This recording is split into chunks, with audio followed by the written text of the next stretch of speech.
आज हम डिस्कस करेंगे फाइलों का वर्गीकरण।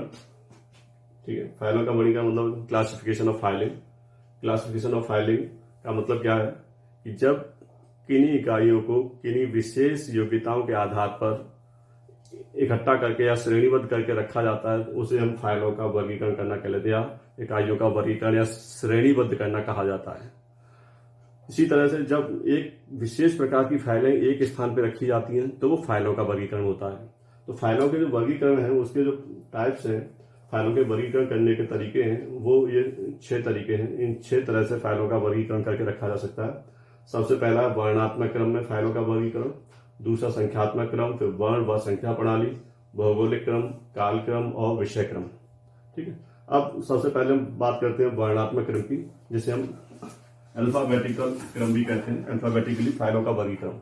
इसमें क्या होता है कि फाइलों को जब भी वर्गीकृत किया जाता है तो का नाम की फाइलें का रैक में रखी जाएंगी, या का वर्ग में रैक, या का नाम की अलमारी में रखी जाएंगी, या उस रैक में रखी जाएंगी। खा नाम की फाइलें खा वाली रैक में रखी जाएंगी। माँ नाम की फाइलें माँ वाले रैक में रखी जाएंगी। इसी तरह से सा नाम की फाइलें जिस रैक को सा नाम दिया होगा उसमें रखी जाएंगी। ठीक है, तो यानी कमल की, किशोर की जो भी फाइल है वो इस अलमारी में रखी जाएगी या इस रैक में रखी जाएगी। खा से जिन व्यक्तियों के नाम है उनकी फाइलें इसमें रखी जाएगी, खेमचंद। ठीक है, जैसे माँ नाम की व्यक्तियों की मनोज फाइल इस दराज में या इस रैक में रखी जाएगी। इसी तरह से सा नाम के व्यक्ति की फाइल सा वाली रैक में रखी जाएगी। तो इस तरह से उन फाइलों का वर्गीकरण किया जाता है। अब का नाम की जो भी व्यक्ति, चाहे वो काजल हो, किशोर हो, कश्मीरी लाल हो, कल्लू हो, उनकी फाइलें हम का वर्ण वाली रैक में ही रखेंगे। ठीक है, तो ये हमारा अल्फाबेटिक क्रम होता है।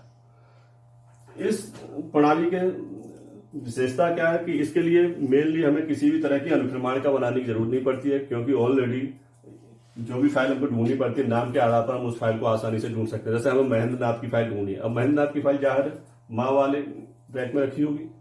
सुरेंद्र की फाइल ढूंढनी है, सुरेंद्र की फाइल सा वाली रैक में रखी होगी। ठीक है, तो वहां से जाकर उसकी फाइल हम निकाल सकते हैं आसानी से। तो इसके लिए किसी भी अनुक्रमणिका की जरूरत नहीं पड़ती है। ये प्रणाली काफी सरल प्रणाली है, लोचदार प्रणाली है, क्योंकि किसी भी व्यक्ति की फाइल बढ़ेगी उसे उसकी रैक में आसानी से एडजस्ट कर दिया जाएगा। ठीक है, एक और मान लीजिए किशोर कांत की फाइल आ गई। अब किशोर कांत की फाइल बनाई गई और उसको हमने इस अलमारी में या इस रैक में रख दिया, का वाली अलमारी में। ठीक है, तो ये प्रणाली काफी आसान है, सरल है, लोचदार प्रणाली है, और इसमें विस्तार भी आसानी से किया जा सकता है। फाइलों की संख्या बढ़ रही है तो उन फाइलों को हम आसानी से एडजस्ट कर सकते हैं। केवल इस प्रणाली का जो दोष है वो ये है कि अगर किसी अलमारी में या किसी रैक में जो हमने निर्धारित कर रखी थी, इस रैक में माँ नाम की फाइलें रखी जाएंगी, तो जितनी भी माँ नाम की फाइलें आएंगी इसमें भर जाएगी। अगर ये माँ नाम से पूरी, तो जाहिर है नेक्स्ट रैक हमको इसी की चाहिए, माँ की। ठीक है, माँ नाम की रैक नेक्स्ट होनी चाहिए हमारे पास। तो उसको फिर एडजस्ट करने के लिए इसको हमको यहाँ से खाली करना पड़ेगा, रिमूव करना पड़ेगा, हटाना पड़ेगा, और माँ नाम की फाइल यहाँ पर ऐड करनी पड़ेगी। ठीक है, माँ नाम की रैक यहाँ पर ऐड करनी पड़ेगी। इसके बाद दूसरी प्रणाली हमारी संख्यात्मक क्रम। संख्यात्मक क्रम में जब फाइलों का वर्गीकरण करके रखा जाता है तो उनको हम एक संख्या दे देते हैं, क्रम संख्या दे दी जाती है फाइल को। कि जैसे मान लो कमल की फाइल का संख्या दे दी गई हमने 105 नंबर फाइल जो कमल की फाइल है। ऐसे मोहन की फाइल को हमने दे दिया 106 नंबर की फाइल जो मोहन की फाइल है। ठीक है, तो हर फाइल को एक क्रम संख्या प्रदान की जाती है। ये क्रम संख्या हम दूसरे आधार पर भी दे सकते हैं, कभी कभी विषय के आधार पर भी दे सकते हैं, विभाग के आधार पर भी दे सकते हैं। कहीं कहीं हर विभाग को एक संख्या दे दी जाती है और फिर उसकी फाइल को नंबर दे दिया जाता है। मान लो किसी विभाग को संख्या दे दी गई, उन्होंने मान लीजिए 20, ये वित्त विभाग है, वित्त विभाग को नंबर दे दिया। अब वित्त विभाग की जो भी फाइल बनेगी तो उसके आगे 2001, 2002 इस तरह से उन फाइलों को नंबर दिया जाएगा। कि इससे ये मालूम पड़ेगा 20 नंबर ये वित्त की फाइल है, और 1 नंबर का मतलब है वित्त की एक पहली फाइल है, 2 नंबर का मतलब वित्त की दूसरी नंबर की फाइल है। ठीक है, इसके लिए हमें अनुक्रमणिका बनाने की आवश्यकता पड़ती है, क्योंकि बिना अनुक्रमणिका के हम इस प्रणाली का प्रयोग नहीं कर सकते हैं। क्योंकि अगर हमें मान लीजिए कोई भी फाइल ढूंढनी है, 118 नंबर ढूंढनी है, अब 118 नंबर की जो भी फाइल ढूंढेंगे, ठीक है, तो वो 18 नंबर की फाइल कहाँ मिलेगी? जाहिर है 118 की 118 नंबर पे मिल जाएगी आपको, लेकिन किस व्यक्ति की फाइल है वो कैसे मालूम पड़ेगी? ठीक है, तो इसके लिए क्या है, जैसे हमें मालूम पड़ा कि अगर रामचंद्र की फाइल ढूंढनी है, और रामचंद्र की फाइल ढूंढने के लिए पहले हमको अनुक्रमणिका देखनी पड़ेगी। अनुक्रमणिका में देखना पड़ेगा रामचंद्र की फाइल का नंबर कितना है, मान लो रामचंद्र की फाइल को नंबर 118 दे रखा है, तो 118वीं फाइल हम निकाल सकते हैं अलमारी से। ठीक है, तो इस प्रणाली के आधार पर इस तरह से हम फाइलों को वर्गीकृत करके, यानी क्रम संख्या के आधार पर वर्गीकृत करके रख सकते हैं। ये प्रणाली भी आपकी काफी सरल प्रणाली है, आसान प्रणाली है, लोचदार प्रणाली है। ठीक है, इसमें की जो दोष है वो यही है कि इसमें क्या है, हर फाइल को एक नंबर देना पड़ता है और बिना अनुक्रमाणिका की सहायता के वो नहीं देखा जा सकता। ठीक है, जैसे और दूसरा, अगर किन्हीं व्यक्तियों के साथ हमारे लेन देन खत्म हो गए तो उनके नाम हमेशा अनुक्रमाणिका में बने रहते हैं जब तक कि हम दूसरी अनुक्रमाणिका ना बनाए। नेक्स्ट मेथड है वर्ण व संख्या प्रणाली। वर्ण व संख्या प्रणाली में क्या है कि ये दोनों प्रणाली का कंबाइंड रूप है और दोनों प्रणाली के जो भी लाभ है या फायदे हैं वो इस प्रणाली को मिल जाते हैं। जैसे मान लो जितनी भी आ नाम की फाइलें हैं उनको एक संख्या दे दी जाती है, आ नाम की फाइलों को A1, A2, A3, A4, A5 इस तरह से। ठीक है, और इनके लिए भी अनुक्रमाणिका बनाने की जरूरत पड़ती है, अनुक्रमाणिका भी चाहिए, क्योंकि बिना अनुक्रमाणिका के हम ये नहीं मालूम पड़ेगा हमें कि आ नंबर की जो फाइल है A1 किस व्यक्ति की फाइल है, अशोक की फाइल है, आलू की फाइल है। ठीक है, तो इसके लिए अनुक्रमाणिका भी जरूरी होती है। तो कहने का मतलब इसमें दोनों प्रणालियों के गुण हमको अल्फा न्यूमेरिक मेथड में मिल जाते हैं।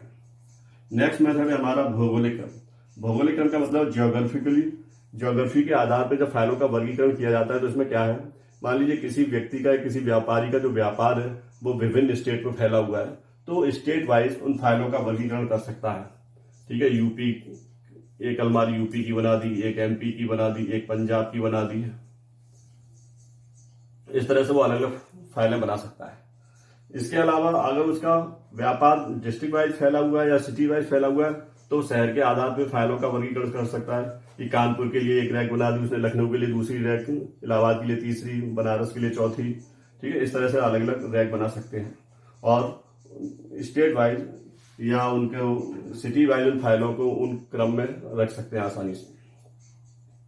ठीक है, इस प्रणाली के साथ साथ हमको स्टेट वाइज प्रणाली हो या सिटी वाइज जो भी हम फाइलों को रख रहे हैं, इनको सिटी वाइज तो रखा जाता है लेकिन साथ साथ इनको अल्फाबेटिक क्रम में या फिर न्यूमेरिक क्रम में ही रखा जाएगा। यानी इस प्रणाली के साथ साथ हमको वर्णात्मक क्रम या संख्यात्मक क्रम भी अपनाना पड़ता है कि अगर फाइलें कम है तो कोई दिक्कत नहीं होती। ठीक है, वहां तो यूपी की फाइल है 10-20 फाइल है, 10-20 फाइल में आसानी से कोई भी फाइल आप ढूंढ के निकाल सकते हो यूपी की किस व्यापारी की फाइल है।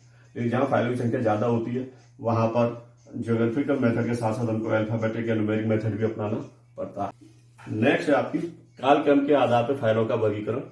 कालक्रम के आधार पर जो फाइलों का वर्गीकरण है उसमें फाइलों को हम ईयर वाइज या वर्ष के आधार पर फाइलों को वर्गीकृत करके रखते हैं कि जैसे 2001 की फाइल, फिर 2002 की फाइल अलग, 2020 की फाइल अलग, 2021 की फाइल अलग।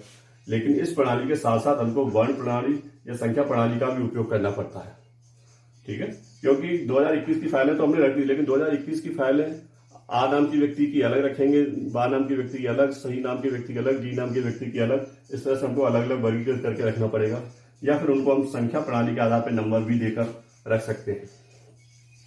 नेक्स्ट मेथड और लास्ट मेथड है वो है आपका विषय क्रम के आधार पर फाइलों का वर्गीकरण, जिसे सब्जेक्ट वाइज फाइलों का वर्गीकरण कहते हैं। सब्जेक्ट वाइज फाइलों का जब वर्गीकरण किया जाता है तो उसमें विषय के आधार पर फाइलों को वर्गीकृत किया जाता है। जैसे कोई फाइल वित्त से संबंधित है तो वित्त की फाइल की एक अलमारी बना दी गई है, ये अलमारी वित्त की फाइलों के लिए है। दूसरी एडवर्टाइजमेंट की फाइलें हैं, ये रैक एडवर्टाइजमेंट की है, ये फाइनेंस की होगी, ये एडवर्टाइजमेंट की होगी। तीसरी रैक ये परचेज की है तो ये परचेज की रैक होगी। इसका मतलब है इन विषयों की फाइलें इन रैकों में होगी, तो उनको हर रैक को एक सब्जेक्ट दे दिया जाता है, क्योंकि जैसे भी फाइलें भी होती हैं फाइलें भी विषय वाइज बनाई जाती हैं। जैसे अकाउंट की फाइलें है, जितनी फाइलें हैं वो एक रैक में रखी जाएंगी। ठीक है, इसी तरह से सेल्स की फाइलें हैं वो दूसरी रैक में रखी जाएंगी। तो जब फाइलों का वर्गीकरण विषय के आधार पर करते हैं तो वो हमारी विषय क्रम के आधार पर फाइलों का वर्गीकरण कहलाता है। ठीक है, ये प्रणाली भी काफी सरल प्रणाली है, लेकिन इन सभी प्रणालियों के साथ साथ विषय हो, एडवर्टाइजमेंट हो, तो इनके साथ साथ हमको ये अल्फाबेटिक क्रम या न्यूमेरिक मेथड भी अपनाना पड़ सकता है। ठीक है, जहां फाइलों की संख्या कम होती है वहां कोई प्रॉब्लम नहीं होती है, वहां फाइलों को केवल इन्हीं आधारों पर वर्गीकृत करके रख सकते हैं। लेकिन जब फाइलों की संख्या ज्यादा होती है तो हमें अल्फाबेटिक क्रम या न्यूमेरिक क्रम अपनाना कंपलसरी हो जाता है। ठीक, थैंक यू। आशा करता हूँ आप लोगों को जो समझ में आ गया होगा। Thank you very much.